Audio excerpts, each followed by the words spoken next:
isi yoo jiraatetti amma tunini aadaa Oromooti. Kunini kunillee dheeraan kuni kan mormaa kanaan gad diratanii isa gubbaarraan deeffatanii innillee aadaa keenya kan ibsu. Tunillee adda jaloo jedhamti. Shaashiin gurraattiin tunini shaashii adiin godhatanii shaashii gurraattii tana irraa uffatanii shaashii adda jaloo jedhamti. Adda jaloon tunillee shaashii adii gubbaarraan deeffatanii adda jaloo jedhanii adduma addaan isin ibsa. Kuni kadhoo jedhama. Kadhoon kuni duruma jira aadaa Oromooti. Aadaa Oromooti ka ibsu waannaan kadhoo gubbaa kana. Inni yoo hin jirre Oromummaan eessa jira ree? Aadaa haadha siinqeeti jechuun eessa jira? Kanaani akkasi ufannee haadha siinqee taanee baanee abbaa gadaa taanee haadha siinqee taanee kanaan baanee galla. Kadhoo jedhama.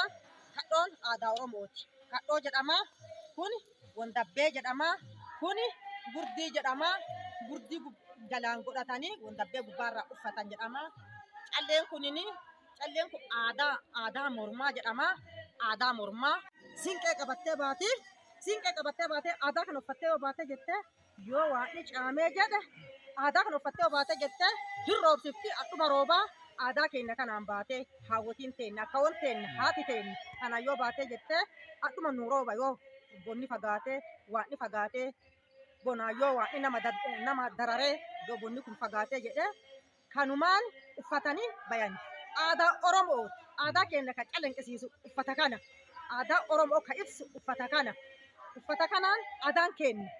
Aadaa keenya as adhallee borullee aadaan keenya aadaa Oromoo beekamaan uffata kanaan. Uffata kanaan ibsa. Shaashiin kunillee callee adda jaloon kunillee kan mormaa kunillee aadaa Oromoo jedhama beekamaa. Irreessa keenya yoo deemnee jennee Oromummaan keenya kan calanqisu uffata kanaan. Uffata kanaan beekama. Uffata kanaan ibsa.